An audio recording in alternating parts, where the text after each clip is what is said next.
তৃতীয়বারের চেষ্টায় ও কলকাতা হাইকোর্টের হস্তক্ষেপে মঙ্গলবার সন্দেশখালীতে পৌঁছতে পেরেছিলেন।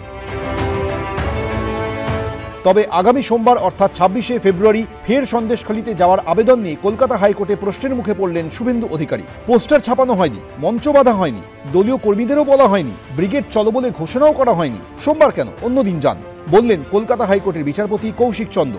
২৬শে ফেব্রুয়ারি অর্থাৎ আগামী সোমবার ফের জেলিয়াখালী, হালদারপাড়া সহ একাধিক জায়গায় যেতে চেয়ে কলকাতা হাইকোর্টের দ্বারস্থ হন শুভেন্দু অধিকারী। শুক্রবার বিরোধী দলনেতার আইনজীবী সওয়াল করেন, বৃহস্পতিবার ফের ১৪৪ ধারা জারি করা হয়েছে, শনিবার পর্যন্ত যা বহাল থাকবে।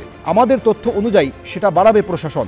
সোমবার আমাদের যাওয়ার অনুমতি দেওয়া হোক, পুলিশি নিরাপত্তা দেওয়া হোক। তখন বিচারপতি কৌশিক চন্দ বলেন, আগে যে ১৪৪ ধারা বিজ্ঞপ্তি জারি হয়েছিল সেটার মেয়াদ শেষ হয়েছে। প্রশাসন পরিস্থিতির পর্যালোচনা করে আবার ১৪৪ ধারা জারি করার সিদ্ধান্ত নিয়েছে। সেটা ভালো না খারাপ সেটা আদালতকে খতিয়ে দেখার সুযোগ দিতে হবে, রাজ্যকেও তার বক্তব্য পেশ করার সুযোগ দিতে হবে। নিয়ম অনুযায়ী ৪৮ ঘন্টার নোটিশ দিতে হয়। সোমবার কেন, অন্যদিন যান।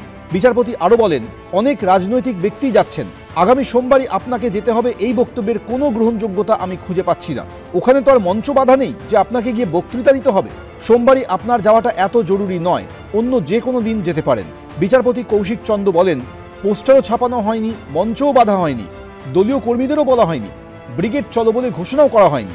আগামী মঙ্গলবার এই মামলার শুনানি। সৌভিক মজুমদার, এবিপি আনন্দ, কলকাতা। বড়মজুর গ্রাম পঞ্চায়েত এরিয়ায় একটা ইনসিডেন্ট হয়েছে আবার, যেখানে একটা আলাঘর আগুন লাগিয়ে দেওয়া হয়েছিল। ওটা আমরা কন্ট্রোলে এনে, মানে পুলিশ এসে ওটাকে বুঝিয়ে দিয়েছিল। তারপর কিছু মহিলা বেরিয়ে যায়, ওদেরকে আমরা বুঝিয়ে আর এটা বুঝিয়ে যে ওদের যা যা অভিযোগ আছে ওটা আমরা ক্যাম্পের মাধ্যমে শুনছি। তারপর ওই জমায়েতটা ডিসপার্স হয়ে যায়। আপনাদের মাধ্যমে আমি সন্দেশখালীর যত বাসিন্দা আছে তাদেরকে সবাইকে একটা বার্তা দিতে চাই যে এরকম ললেসনেস আমরা একদমই বরদাস্ত করব না। তারা যদি আইন নিজের হাতে তুলে নেয়, পুলিশ কিন্তু আইনি যেটা পদক্ষেপ আছে ওটা তাদের বিরুদ্ধেও নেবে।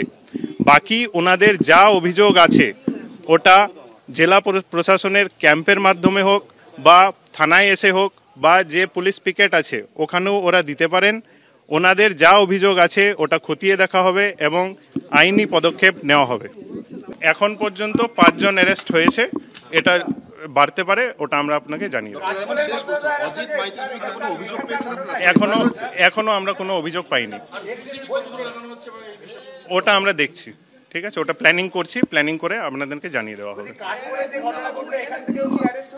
না, এখনো কোনো অ্যারেস্ট হয়নি। আমরা ওটা আমরা খুঁজছি কারা কারা ছিল। আমরা ভিডিও যে আছে, আপনাদের প্রেসের ভিডিও, আমাদের নিজেদের ভিডিও সব দেখছি। যারা যারা ছিল আমরা আইনি পদক্ষেপ নেব।